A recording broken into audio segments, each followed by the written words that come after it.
Good evening and welcome to the Planning Commission's regular meeting for October 23rd. This time we'll move on to roll call. Commissioner Rasmussen. Commissioner Bott, Present. Commissioner Britton, Here. Commissioner Fisher, Here.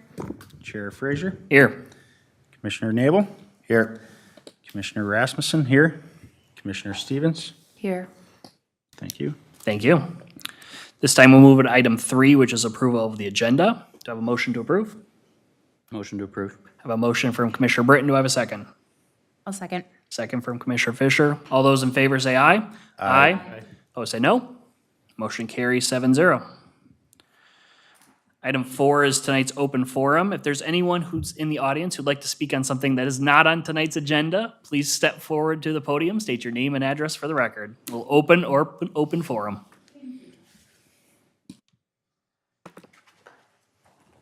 I have to finish chewing my mint. Time hasn't started yet, okay, because I have to swallow. First of all, Commissioners, thank you very much for providing this forum, because I've now learned that this is what this is. It's a forum where I can address actually city council and city staff. So thank you for providing that. Just some thoughts. In a very uncertain economic environment, when there should be more attention paid to cost control and saving, City of Cottage Grove is continuing to plan more and bigger projects. Many people think that with all the new commercial and residential development, the city has more money to spend with this expanding tax base. This is not the case. With more development comes the need for more infrastructure, more demands on finite resources like water, more streets, more people and man-hours to maintain, more pollution and destruction of the land and wildlife habitat. Older cities of the area, or older areas of the city, require ongoing investment for upgrading and replacement of deteriorating infrastructure. Due to poorly planned development, our schools need more very costly buildings to educate our children. These buildings will no doubt have increased operating costs. It's difficult to find people to provide services that are needed, like bus drivers and food service workers, to serve our children. Our wells are overtaxed due to overdevelopment, and in some instances, wells are even being shut down. There is no suitable transportation system available within the city to move residents around efficiently. We have built lovely municipal buildings that are very costly to maintain. Residents are experiencing hits to their pocketbooks from multiple areas: increased property taxes, increased school district taxes, increased city taxes, increased homeowners insurance, increased auto insurance, food prices, gas, you've walked it too. So we have experienced some very unusual summers, a very unusual summer with extreme weather patterns across the country, rising temperatures, wildfires, extreme storm patterns, drought, and yet there has been no climate change plan put forward or even discussed for the city. So this will be continued. Thank you. We know who you are, but could you state your name and Sure, address? of course, I'm so sorry. That's all right. This is not my shtick, so I forget. Bonnie Matter and 6649 Inskip Avenue South. Thank you. Thank you. Thank you. Anyone else wishing to address the commission on open forum? Seeing none, we'll close open forum. Item 5 is Chair's explanation of the hearing process. The Planning Commission is a volunteer advisory group to the City Council. One of the Commission's functions is to hold public hearings and make recommendations on land use and zoning matters. The purpose of these public hearings is to provide an opportunity for each applicant and citizens to present information, ask questions, and express opinions. Since these proceedings are televised and recorded for the public record, anyone wishing to speak must step up to the podium and give their name and address before addressing the Commission. Staff reports are prepared and provided to the applicant and Planning Commission in advance of the meeting. The first step in the hearing will be for the staff to present a summary of their report. The applicant will then have the opportunity to briefly explain the proposal and provide additional information or comments. Anyone wanting to speak in favor or against the proposal will then be heard. Upon completion of the testimony, the hearing will be closed to public comment. The Planning Commission will then discuss and act on the matter. 2 complete agenda packets are available for viewing on the back table. Please do not remove these items. The City Council will act on these items at their meeting on Wednesday, November 15th, 2023, which starts at 7 p.m. With that, we will move to item 6, public hearings. 6.1 is the capital improvement plan for 2024 to 2028, case CP 2023-017.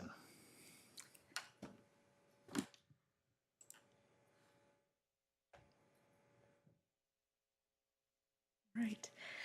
Well, good evening, Mr. Chair and members of the commission. Thanks for the opportunity for allowing me to present on the 2024 to 2028 capital improvement plan for Cottage Grove. This is a planning document that we use to see what's coming in the next 5 years and really to estimate our capital needs and how those will be financed over the next 5-year period. There's really a lot of information in this presentation tonight, and I'm going to try to move through it as quickly as possible.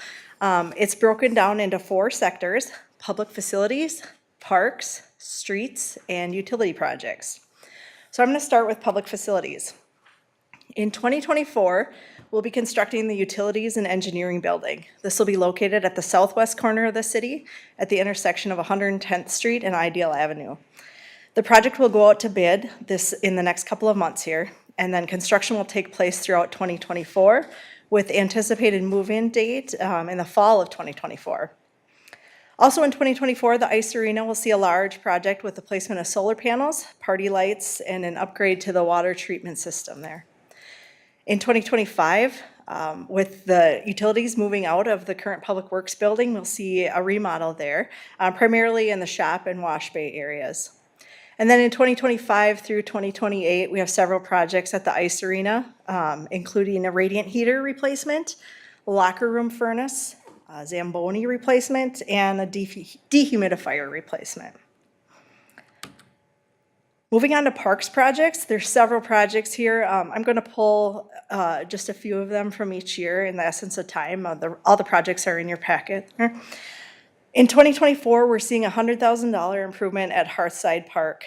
When we're planning for pavement management projects, we look at all the parks that are in the pavement management areas and try to identify projects where we can get our contractor that's already working in the area to work on that park. So in 2024, pavement management is in the Thompson Grove neighborhood, and so we identified a few projects at Hearthside Park that we can do with our pavement management.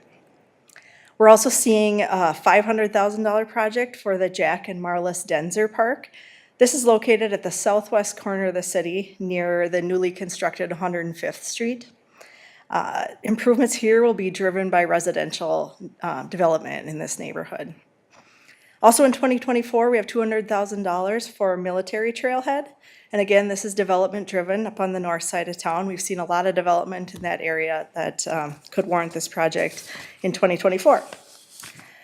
Finally, in 2024, we're seeing a $700,000 project at Oltman Middle School for design and construction of a lacrosse complex and associated parking facilities. This is a 2-year project and it's partially grant funded. Moving on to 2025, we have a $17 million project in Hamlet Park. This will be funded by the Local Option Sales Tax Initiative, and this will construct the 2 additional ball fields there and associated parking lot areas. In 2025, we're seeing $600,000 for replacement of the existing building at Kingston Park. This project will be a partnership with the Lions, and this has been prioritized by the council for replacement in 2025. We're also going to be continuing that Oltman lacrosse complex, and with $2.3 million in 2025. And then finally, we're showing $500,000 each for neighborhood park development of Still Ponds Park, which is at the northwest corner of the city near the Hawthorne development, and the Roberts Lake Neighborhood Park, which is also on the north side of town, just west of Jamaica. Both of these projects will be driven by residential development in those neighborhoods. Moving to 2026, we're seeing $500,000 set aside for park improvements in the East Ravine neighborhood or near the 110th Street neighborhood. This project will be funded by the Park Trust Fund, and it'll be driven by development there. Also, 2026, we're seeing $13 million for development of the Mississippi Dunes Golf Course Park. This park is located at the southern edge of the former golf course property, and the city acquired this land this year. This project will also be funded by local option sales tax and will be built out as development warrants. Finally, in 2026, in conjunction with the pavement management project, there's a trail project at the Hillside and Jurgen neighborhoods. Moving to 2027, I'll highlight the $500,000 in for East Ravine or 110th Street as development warrants, and then a $6 million project at River Oaks Golf Course. In 2028, we're showing $70,000 for the archery range, shelter, and trail, and again, that's in conjunction with our pavement management project down there. And also in 2028, you'll see that $500,000 again for East Ravine or 110th Street.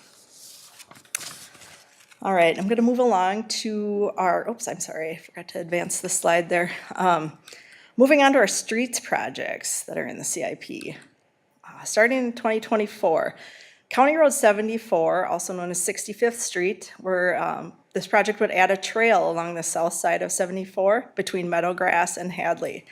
This project is led by the county and is primarily funded by a Safe Routes to School grant. The Cottage Grove is only responsible for a small cost share on this one. The 2024 pavement management project is planned for 3 areas in the city. This slide shows the Thompson Grove neighborhood, and the project will include spot curb replacement, minor utility repairs and lining, and a full pavement replacement. The second area of the 24 pavement management is in the Prestige Estates neighborhood. This area will see full curb replacement and pavement replacement, minor utility improvements. Final area of 2024 pavement management is Jamaica Avenue between 80th Street and 90th Street. The scope of work in this area is really similar to that Thompson Grove with pavement rehab and minor utility repairs. The feasibility study for our 2024 pavement management project will be completed in November here, and then we'll know a lot more about these projects. Another large one for 2024 is the final phase of the South District Street and Utility Project located at the southwest corner of the city near Hadley, 100th and 105th Street. In 2023, utilities were completed along those roads highlighted in yellow on our screen there. In 2024, the project will be complete with the street surface, lighting, landscaping, and pedestrian facilities. In 2024, we'll also see the final phase of East Point, Douglas, and Jamaica. We've recently completed the first phase of this project, which is the immediate intersection. Next year's project will include construction of a roundabout at the intersection of East Point and the entrance to Target and Cub Foods. The project will also fully reconstruct to the southeast of that roundabout, and then it'll continue down East Point Douglas with just a mill and overlay in this section highlighted in blue, and then lighting improvements throughout that corridor. The next project for 2024 is the potential continuation of Ravine Parkway through the Waltersdorf property. This would be constructed if warranted by development there. And you'll see continuation of Ravine Parkway come up throughout the CIP. And one thing to note is that developers will be responsible for constructing Ravine to our current city standard for a neighborhood collector road. But we're setting aside some city funds if the desire is there to upgrade that to some wider medians, larger sanitary and storm sewer mains and water mains. The final project for 2024 is the intersection improvements at Highway 61 and River Oaks Golf Course. This project, called an R-Cut, which stands for Restricted Crossing U-Turn, is to improve safety for drivers entering the highway at this location. And when this is complete, a driver heading north from River Oaks will actually make a right turn onto the highway. They'll then merge into the left lane while they make a U-turn to head back north. These types of intersections have been shown to minimize the severity of T-bone crashes as drivers have a hard time judging the gap from both directions of traffic. So this is primarily funded by a grant from the state. Moving on to 2025, The pavement management project is located in 2 neighborhoods. This slide shows Thompson Grove Estates second edition, and the next slide shows Kingsborough Trail. Both of these areas include spot curb replacement, minor utility work, and full pavement replacement. The next project for 2025 is another segment of Ravine Parkway, this time across the Kemp property, and again, just driven as development warrants. And finally, in 2025, we're looking forward to beginning the Shops at Cottage View development with construction of Phase 1, which includes Cottage View Drive from Walmart to the roundabout. The city has received a federal grant for this project in the amount of $3 million. Moving on to 26, looking at continuation of the Shops at Cottage View, construction of Cottage View Drive from the roundabout over to Keats Avenue. The pavement management project for 2026 includes the neighborhoods of Pine Glen, Meadow Acres, and Cottage Grove Estates on the western end of town, as well as Woodridge Park in the center of the city. This project includes spot curb replacement, minor utility repairs, and full pavement replacement.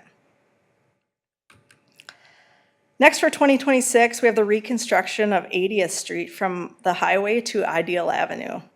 This project will include coordination with the state as they are currently reviewing the 80th Street interchange for improvements. $5 million has been acquired in federal funding for this project, and the city is also pursuing additional grant funding for this work. The 80th Street portion will be a full street reconstruct, including curb and gutter and pavement replacement, minor utility repairs, signal upgrades, and possible lane reconfiguration. Another project for 2026 is the county-led roundabout at the intersection of 80th and Keats Avenue. This will be a cost share project, and this one is also being evaluated for grant opportunities. The city cost share is expected to be about $1 million on this one. And the final project for 2026 is the continuation of Ravine Parkway through the Geist property, again, driven by development. Moving on to 27 and 28. In 2027, the pavement management is Thompson Grove Estates, 11th and 12th editions, as well as a Woodridge Park edition. Phase 3 of Shops at Cottage View, which would take Ravine Parkway from the roundabout to the north side of that property. And we're looking at a full reconstruct of Harkness Avenue from Oakwood Park to the northern intersection with Hardwood Avenue. And this project will be driven by development along Harkness. And finally, in 27, we're showing another section of Ravine Parkway across the Tank property, and again, development driven. In 2028, pavement management, again, in Thompson Grove Estates, as well as Pine Grove. In 2028, we're also planning for a reconstruct of Jamaica Avenue from 70th to Military up on the north side of town. This project would be led by the county with city participation in the form of a cost share agreement. Again, this is a rapidly growing area, and expansion of Jamaica Avenue is going to be necessary to accommodate all the traffic that as those developments fill in.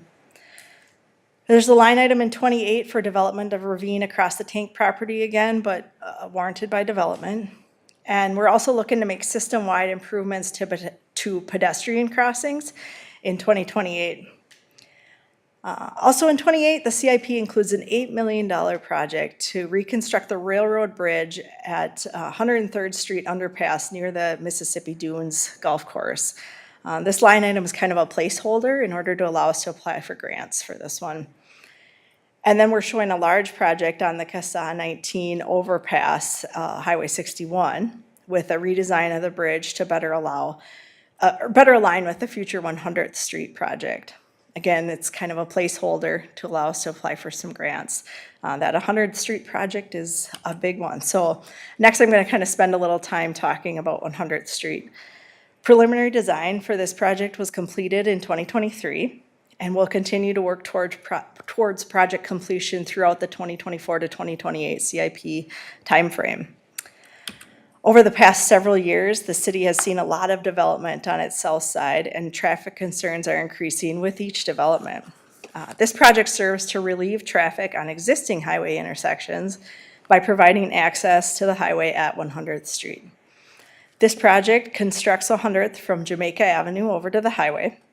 It includes a realignment of some of the side streets as shown on the screen here, And it will construct a bridge over the railroad tracks.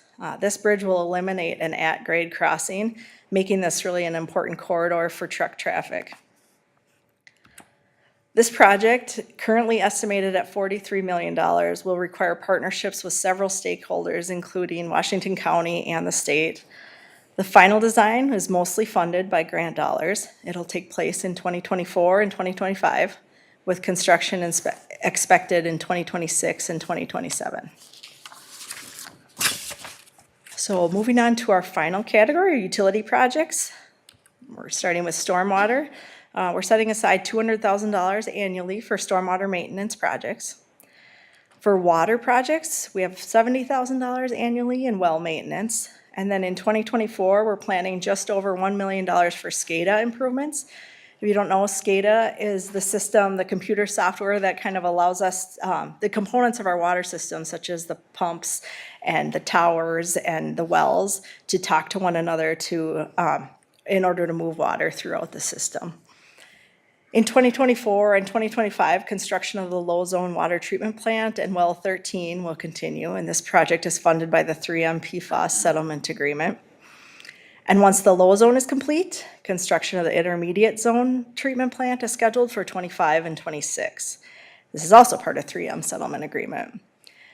Also in 25, we're planning for construction of the industrial park water tower. And in 2027, we're planning a painting project at the Pine Hill Water Tower. Also in 2027, we anticipate the decommissioning of Well 1, Well 2, and the temporary treatment plant as those other two projects wrap up. Moving on to sanitary sewer, we're planning for $50,000 in annual maintenance projects, and then a 2024-2025 project to line a sanitary trunk sewer from the East Point, Douglas, and Jamaica intersection down to the dog park just south of the Public Works facility at 95th. For streetlights, we're planning $100,000 annually to make improvements. And for traffic signals, in 2024, we're planning on a signal at Hardwood Avenue and Hardwood Court. This is near the new Pizza Ranch and Culver's and Kohl's there. And then in 2025, we've got two signals, 80th and Jamaica, and then Keats and Indian Boulevard. So that was a lot of stuff, but does anybody have any questions? Any questions for staff?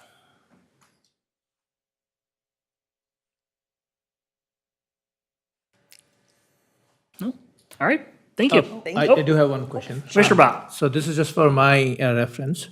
What do you mean when you say development-driven project? Development driven. So as development happens in those neighborhoods, which we've seen developers interested in that.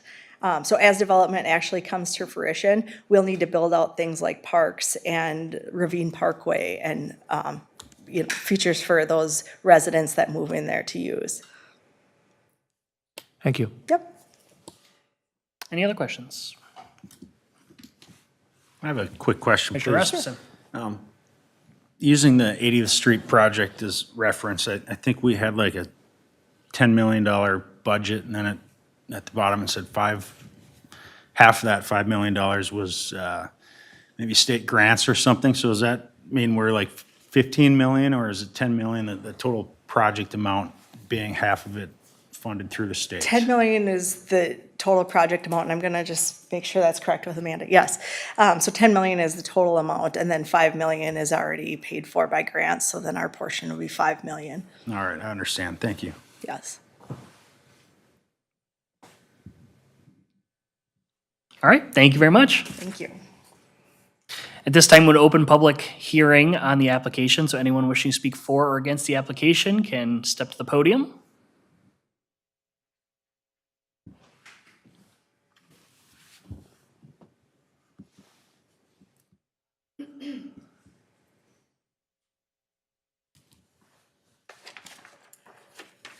Thank you, Commissioners. Bonnie Matter, 6649 Inskip Avenue South, Cottage Grove. Regarding the CIP, I have more questions than I can cover in a 3-minute talk, but I'll just give you some broad brush thoughts. First of all, I don't quite get what a comprehensive plan what's being amended, okay? What do these words mean? Please be specific, walk us through it.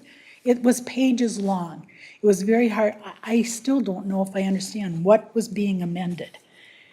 And are all of those items amendments? In 2023, a decision was made to spend $14 million unplanned for a utilities building, very possibly needed, okay? Those dollars will come out of the water utility fund. That's what I got out of the pages of paper. But those dollars must have been used for other needed programs in the past. What is getting cut in the future for these dollars? How much is the city borrowing at taxpayers' expense to cover that $14 million spend? The unplanned SCADA security upgrade cost $1+ million. That's the first time, but believe me, there will be an ongoing investment. It's definitely needed. We need that. And costs will be paid out of the utility fund. But something else is not getting paid for because of it. These dollars were spent somewhere else. What was cut to cover this expense? There are huge expenditures, and the $43 million really caught me by surprise. That's the first time I've seen that number for the South District. Where will that money come from, and what are the maintenance costs moving forward? It may be time for a moratorium on spending until the city is caught up with some of these payments. The payments rest on the backs of the City of Cottage Grove taxpayers in a dicey economic environment. As stated earlier, residents are taking hits from multiple areas. I listed those. And according to this amended plan, it appears there will be multiple increases in resident user fees like 3% stormwater utility increase, 3% rate increase in water utilities, 5% rate increase in sanitary sewer utility, and 8% increase for streetlights for 2024, and 3% increases in later years. The Park Improvement Capital Project Fund, perhaps the city needs to cut the $3 million in park and playground renovations over the next 5 years until the city can better handle these costs. Remove the 2026 tax levy for $190,000. The Park Trust Fund, the city issued bonds in 2023 totaling $4.2 million for Glacial Valley Park. As an aside, I'm still unsure how that ever got into anything. I don't know when that showed up. These things seem to have a tendency to show up with residents unaware of what it is or how it will be paid for. The future identified projects will bring the fund balance to a negative $3.9 million. May I continue? May I continue? How much longer do you have? Almost done? Yeah, I'm almost done. Go ahead. Thank you. Remember those beautiful municipal buildings like the one we're standing in, like this one? The levy will go from $300,000 to $350,000 annually, an increase of 16.6% in 1 year. Residents, you out there are responsible for learning about what is going on in your city. I'm talking to you. Go read the minutes, attend the public workshops, watch the meetings on swctc.org, speak up. The proposed amendments CIP 2024-2028 should be scrapped, and a more realistic plan should be presented to the residents of Cottage Grove. They deserve better than this. And while these dollars should concern residents, this is, what I've talked about is just chump change. Again, residents need to start showing up for meetings and or reading their meeting minutes. Wake up. If you are not aware of the dollars involved with the South District and who is paying, you might want to start getting informed. Apathy and ignorance are very unhealthy for any community and your pocketbook. Thank you for listening and letting me share my shtick. Thank you. Yep. And I'm surprised that someone's not, well, never mind. Maybe I'll get a letter in the mail or something.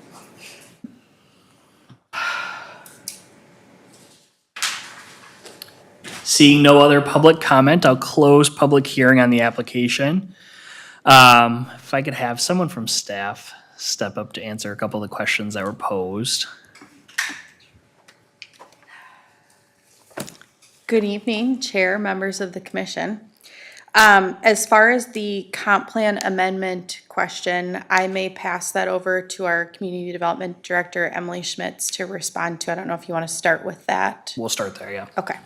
Sure, Mr. Chair, members of the commission. So the CIP is kind of wrapped in or referenced in the comprehensive plan. Therefore, every year annually, when we review and update for the next coming year, we need to make sure that we're amending that, excuse me, comprehensive plan to reflect the new polished CIP.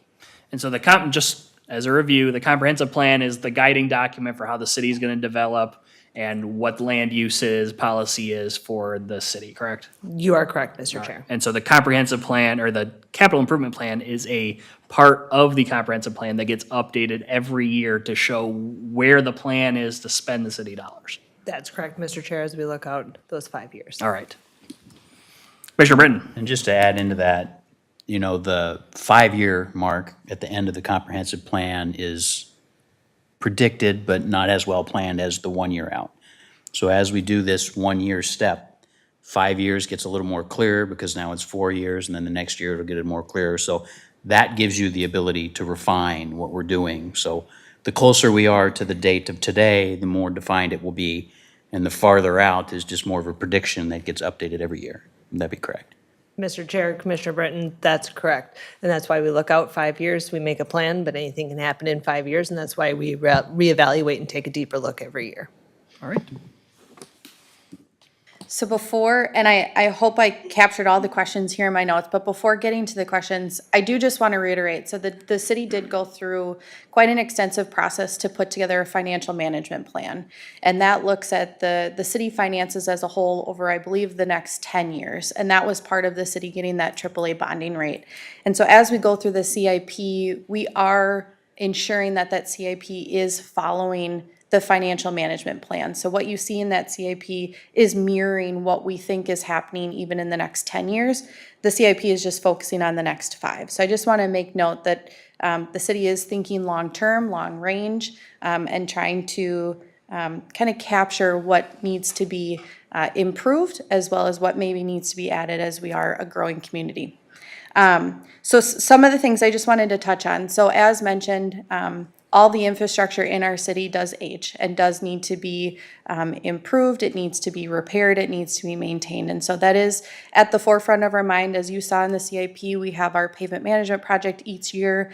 Each of our utility funds does have annually a set aside dollar amount for that annual maintenance, and we are keeping that in mind. Unfortunately, as mentioned, rates are increasing on a lot of things, and so we are seeing construction costs increasing. We're seeing that kind of across the board, and so we do factor in a % increase each year because we're just assuming that over the next 5 years, construction costs, maintenance costs, all those things also are increasing.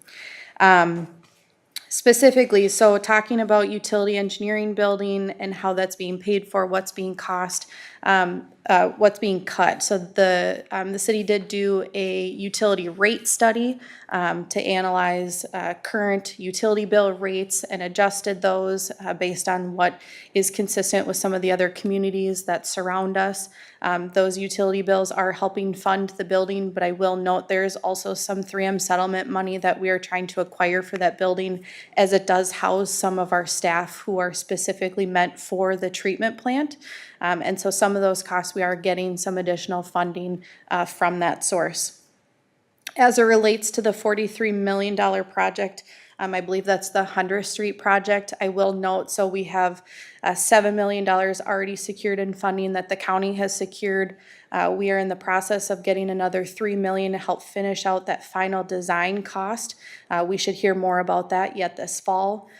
We are actively applying both for rural and raise grants. Both of those, I believe, are $12.5 million that we're asking for. We're also looking at a bonding request for additional dollars on that project. So we are actively pursuing as much funding as possible But this is a huge priority project, both for us and the county, us, the city, and the county. As Crystal mentioned in the presentation, every time we've come forward with additional development in the south part of the town, one of the biggest discussions we're having is traffic. How are we getting traffic in and out of this area? And this is really that crucial connection, especially with the bridge over the railroad, helps promote more truck traffic heading out to Highway 61 along that Hunter Street alignment. So it is a big dollar amount, but we are recognizing that, and we are pursuing as much funding opportunities as possible to help bridge that gap. As far as rate increases, I think I touched on that. Cutting the playground projects, I think that, similar with our streets and our public infrastructure, I think our residents enjoy all of the parks and the trails and those things that we have. And so I would say it would be unfortunate if we cut funding to improve our playgrounds with all the families we have in our community wanting to promote everywhere, a community where people enjoy living, working, playing, and they can find all of those things here in our community. So I think in our CIP, we are striving to continue to maintain those things that we already own, but then also bring in new things that are needed. And to the question of development driven, there's a lot of things in our CIP that are development driven. They're placeholders. They're a best guess of when they may come, just based on the rumblings we're hearing of, which parcels may develop. But those things can push. There are properties on here that we've seen for the last 4 years thinking they may develop, but they continue to push. So I'm hopeful I've hit all the questions. I know I've rambled just a little bit here, but happy to answer any more questions there may be. Thank you. Commissioner Britton. Could you give a little overview of, streetlight fund, water fund? How do those work? There was the question of negative balance. My assumption is that, especially with the planning documents that you guys have put together, that we're accumulating money for larger projects, things along those lines. How does all of that work together with respect to, because I can't believe that you're just surprised and we've got a big project on the list. So how does that work? Yeah, great question. Mr. Chair, members of the commission, so we are working very closely day to day with our finance department to understand funding on every project. So as Crystal was mentioning, even for something like our pavement management project. So we are in the process of doing field studies, chatting with our public works department, understanding what the needs are to maintain that infrastructure, and then going back to finance and saying, here's what we're finding. Here are the dollars that we're estimating. How do we ensure that we can fund these projects? So so we have streetlight, stormwater, water, and then sanitary sewer, and they're all the maintenance funds to be funding those different, linings on sanitary sewer. Just this 2023 pavement management, we had an issue where a lot of the streetlight wire had continuously been breaking. We continued to have faults. And so as it relates to that streetlight fund, I know we've had some challenges with that fund balance. And so we're always looking at different ways to ensure that we have the money to support the infrastructure that we have. One of the things that we just recently were looking at were our franchise fees. And so starting in December, there are a couple of not right-of-way, but private utility companies who had previously not been paying right-of-way fees based on a franchise agreement that we had set forth. Through updating those franchise fee agreements, that has now changed. And so we'll be getting some additional funds from those individuals to help fund some of those issues in the right-of-way that we see that are maybe being caused by some of those private utility companies. But how does, like, say, the water fund? I pay my water bill, part of that goes into the water fund. There may not be a project today that I'm paying money into for that water fund, but there's got to be money accumulating in the water fund for a future project. So it isn't just, we have this project, now we've got to get money into the fund. Is the apparatus such that as we go along, you're pulling money out of the fund to pay for a current project, but then there's more money coming back in? It's not just that we're going to suck all this money out and nothing's going to go back in there. Correct, Mr. Chair, members of the commission. So as part of our CIP planning, we are planning ahead for what is coming out of which fund so we can manage that money appropriately. So it's not a last minute, now we need money out of the water fund, how are we gonna find this money we didn't know was coming? We are planning for that and are managing that balance accordingly for those projects we see coming. Okay, thank you. Any other questions for staff? Commissioner Stevens? So I think one of the things that she brought up was like a moratorium on, I don't remember if it was development or, I think that's kind of a common concern sometimes is that the development is what's causing the need for these expensive transportation projects and utility projects. Maybe you want to just take a quick second and talk about the benefits of some of the developments in the cities and how those funds and taxes can help us pay for some of our existing infrastructure, or just what sort of negative impacts we might see if we were to put a moratorium on future development or things like that. Yeah, so, Mr. Chair, members of the commission, I think there's probably pros and cons to this situation. As we, excuse me, as we think about projects as a whole, I think a lot of what we see in our CIP are projects that are necessary for our current residents. So when we talk about the pavement management projects, the roadway connectivity for existing residents down in the south part of our community. When we talk about the large sewer lining project we have anticipated from 24 to 25, that's one of our oldest sanitary sewer pipes that is running quite full. It's an expensive project because we'll have to do a large bypass pumping under Highway 61. Some of these projects are just of our existing infrastructure that needs to be maintained for our existing residents. When we talk about getting new development and new residents, I think, you know, that it's more people who are living and shopping and eating and providing, you know, into our community and our financials. It's helping feed our utility bill system and our water fund, our sewer fund. Yes, it adds additional infrastructure that needs to be maintained, but I think it's a bit of a balance. Can I add to that or ask? So when Commissioner Fisher. developers come in, they actually, don't they have to shoulder some of the costs of actually running utility lines within?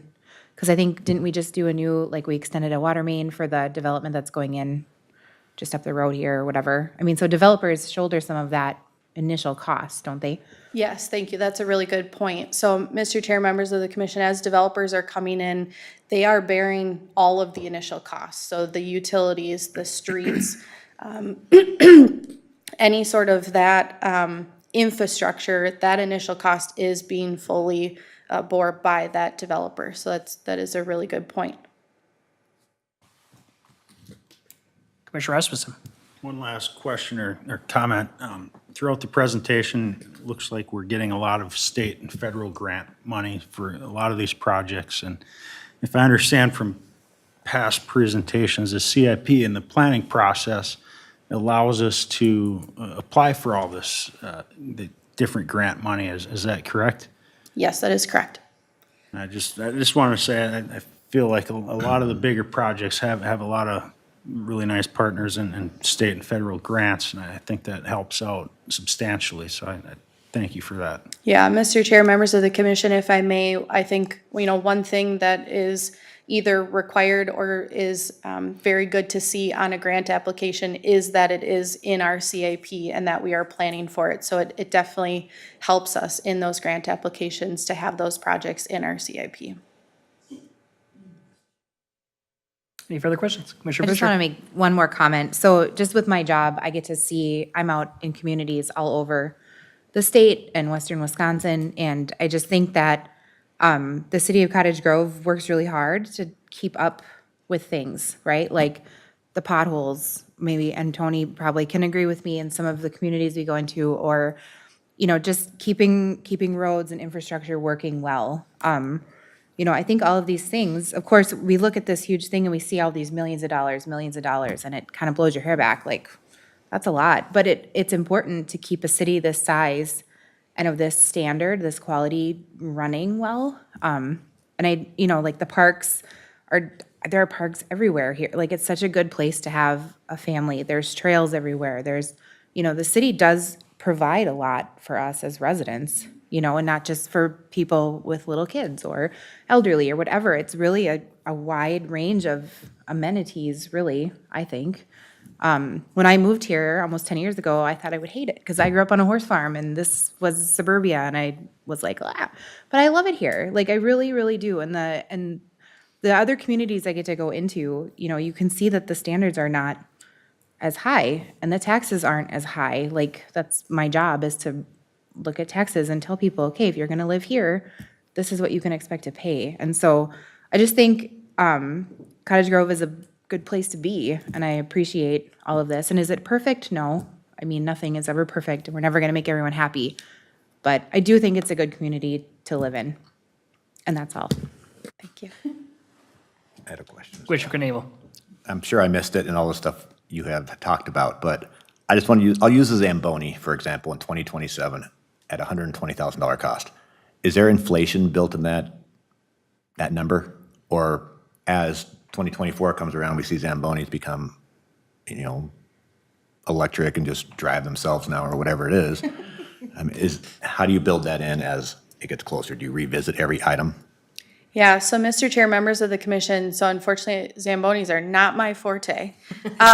But what I will say, generally in our CIP, we are adding in some inflation as we go each year. And then each year as we revisit our 5-year CIP, we are double checking those numbers to make sure that they're still reasonable based on where we're at with the economy. And I'll just make mention real quick for the ice arena projects.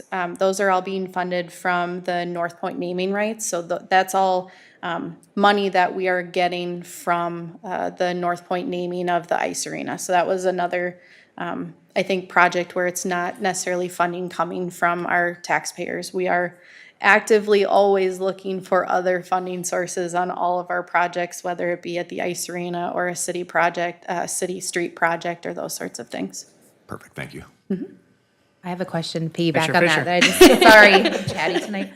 So the solar panels that are going on the ice arena, are they gonna generate enough? Do you know, like, are there predictions, or I know that they can kind of give you an idea of what it might generate. Is that gonna completely cover like what the arena needs, plus kick back some from, I know in your houses, sometimes they generate enough where you cover what you need, plus you like get to bank it or whatever. Do you know anything about that, or what the potential benefit is for the city financially to have solar panels up there? Yeah, so really great question. I unfortunately don't You have have an zero answer on the answers. specifics to the solar panels, but happy to chat with our Park and Rec department and Yeah, understand more about the It solar might be panels. interesting to see, Yeah. what they could potentially generate, because that's a lot of surface area, not many Absolutely. trees there. That could be, I mean, that's really, and solar is getting really popular, I know, in the housing industry, so just curious. Yeah, thanks. Commissioner Rasmussen. One more thing.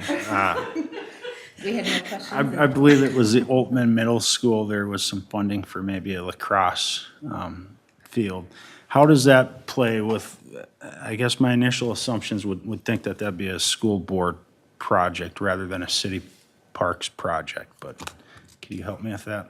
Yeah, great question. So, Mr. Chair, members of the commission, if I recall correctly, there had been some previous discussions about that parcel next to Altman Middle School, and it was going to be a city project originally it was going to just be some baseball fields, or a soccer field of that sort, and my understanding is it has evolved now into more of the lacrosse fields and sort of complex with parking.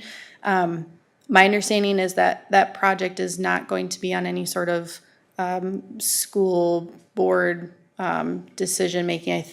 My understanding is it was moving forward, but I'm happy to clarify again with our Park and Rec department the more specifics on that project. I can provide some more information on that one.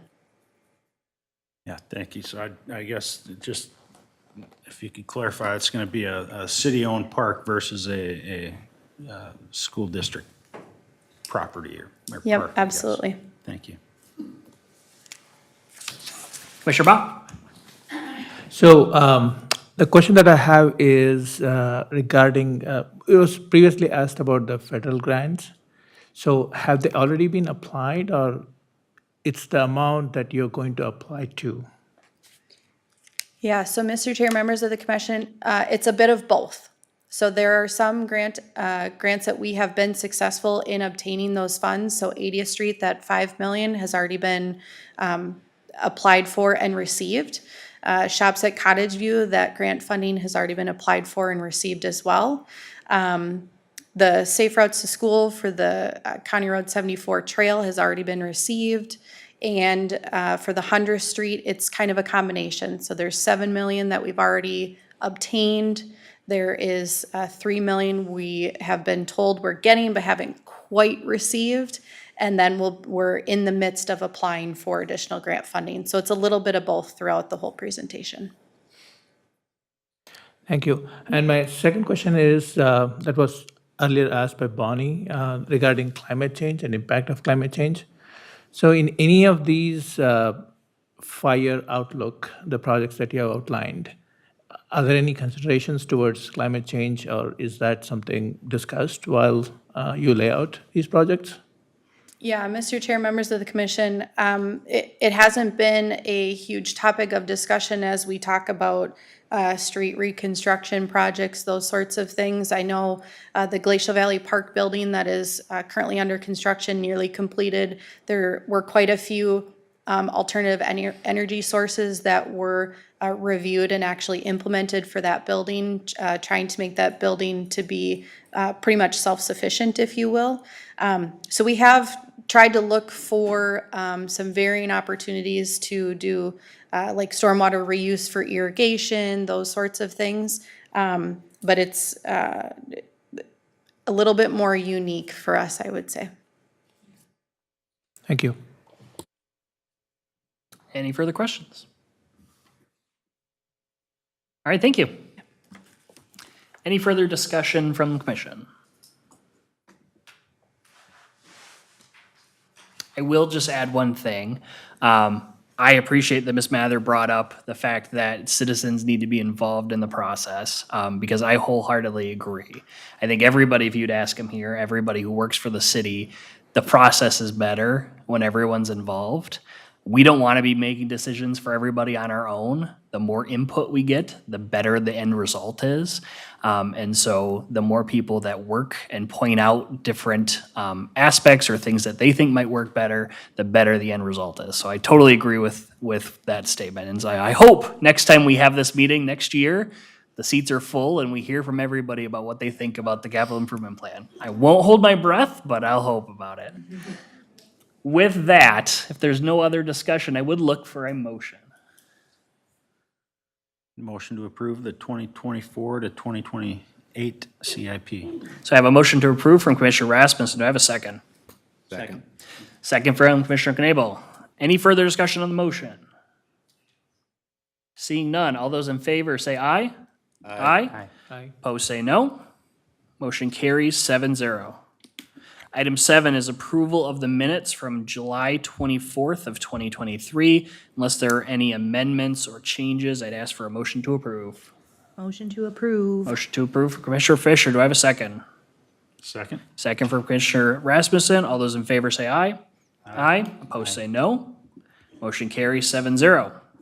Item 8 is reports. 8.1 is recap of August, September, and October 2023 City Council meetings with Community Development Director Schmitz.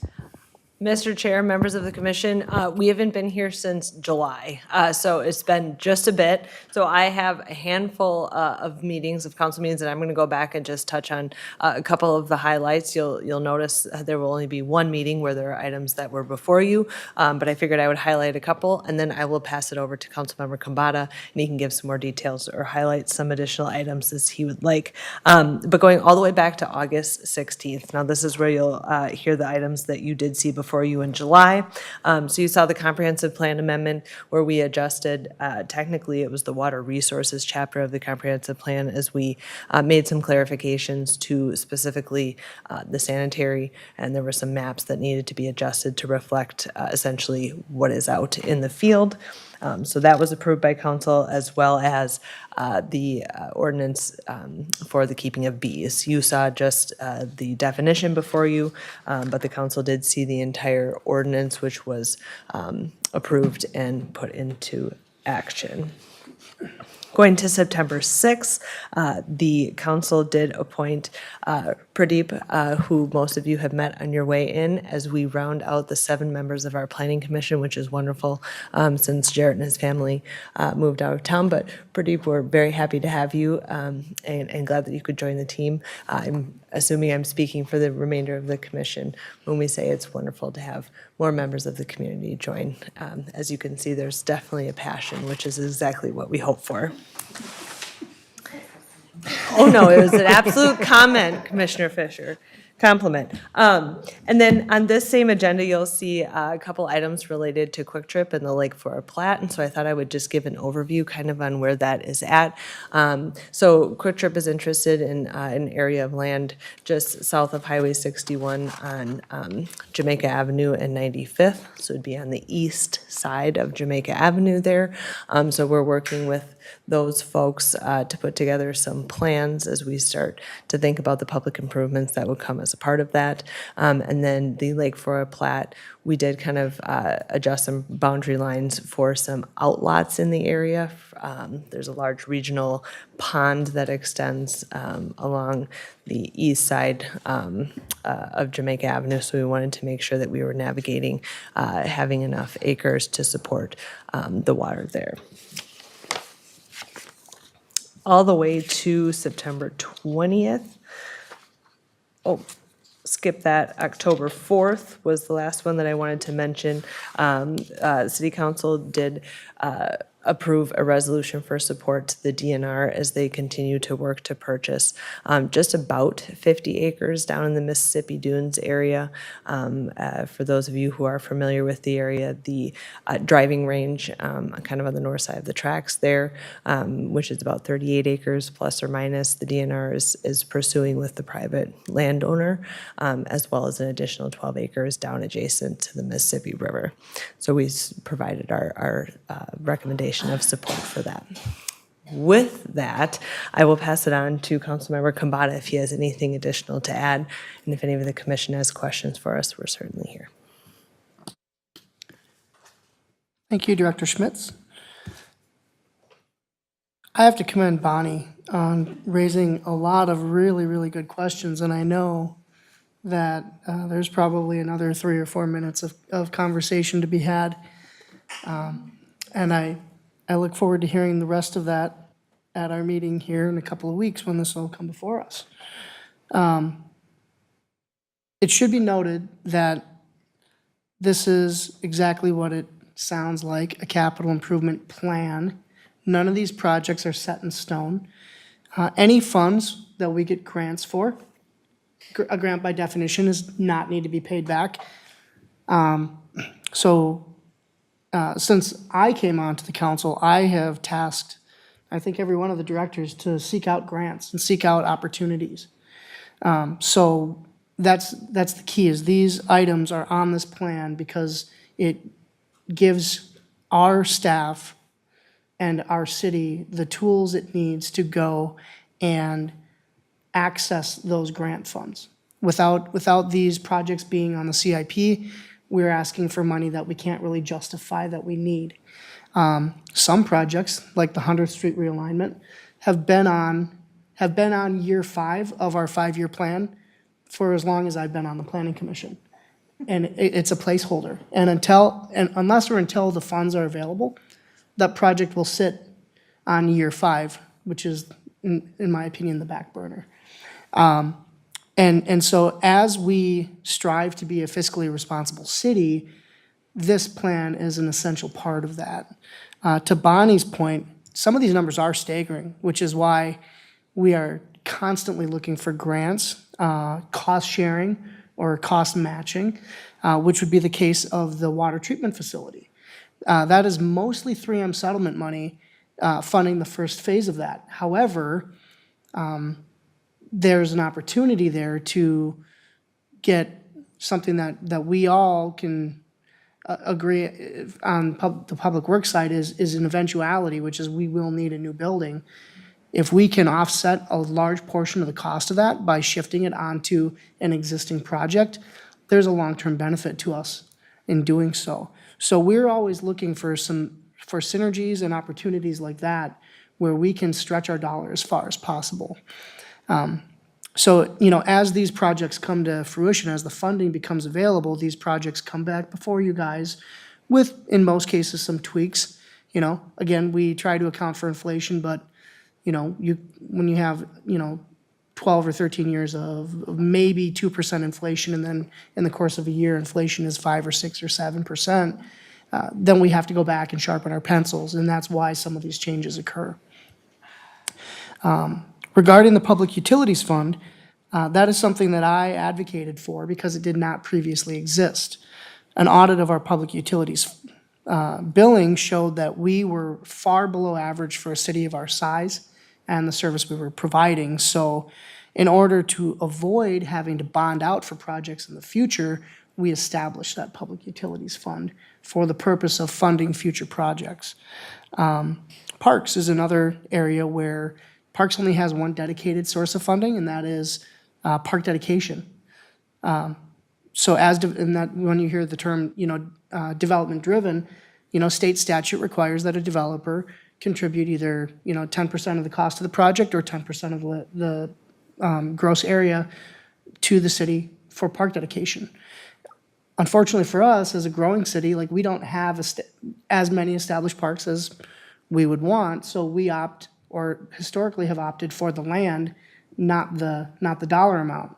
So we're getting land to develop parks, but we're not getting any other dedicated funding source. In the last few years, we've had cell phone tower leases on our water towers. That is one dedicated funding source for parks. Something that I'd like to do is I'd like to find other dedicated sources through land leases or, fee for service or user fees that can help to make parks a sustainable entity so that they can cover most of their own cost for the parks. But those are things that we're constantly looking for opportunities. More recently, Parks has been getting a lot of opportunities to apply for DNR grants, and especially with regard to the Mississippi Dunes. The size and scope of that park relative to the city's financial contribution will be a huge win for us. It'll be over 50 acres, of which I think we are purchasing 13. And, for the total cost of the park, because it's shared with the DNR and the county, our dollar is going to get stretched 4 or 5 times what our actual contribution is in terms of the asset that we're getting. And again, those projects are dependent on getting those grants and that funding. Unless or until we get them, these projects just kind of continue to stay on the CIP. And then back to the solar panels. That was Commissioner Fisher's question. We went back and forth pretty extensively on the solar panels, and I don't have the exact numbers in front of me, but I know that in order to get council approval for that, there is a cost benefit, a savings with a projected, I think it's year 10 maybe, for return on investment at today's rate. As you know, every so often the public utility goes to the state and lobbies to have their rates increased. So at today's rate, there's a projected payoff and a long-term benefit. And then that savings goes to fund the ice arena to offset some of the cost of the maintenance at the ice arena. So again, and Parks, coincidentally, bears the burden of operations there. So again, as we're looking for dedicated funding sources or cost-saving opportunities, the solar panels are a cost-saving opportunity that will offset our long-term budget. So that's what we've been working on since, I think, January with our budget workshops. And with that, I'll open it up to any questions you guys might still have. Thank you. Any questions for Councilmember Kambata or Director Schmitz? Seeing none. Thank you. And then I'll close with, again, welcoming Commissioner Vaught and thanking you guys for your volunteer hours and time and dedication. Thank you. 8.2 was response to planning commission inquiries. We didn't have any from last meeting. 8.3, so we've got solar panel information that's gonna come. We've got Oltman Middle School lacrosse field. Any other planning commission requests for next meeting? Seeing none, we'll move on to item 9, which is adjournment. Do I have a motion to adjourn? Motion to adjourn. Motion to adjourn from Commissioner Rasmussen. Do I have a second? Second? Second from Commissioner Knable. All those in favor say aye. Aye. Opposed say no. Motion passes 7-0. We are adjourned.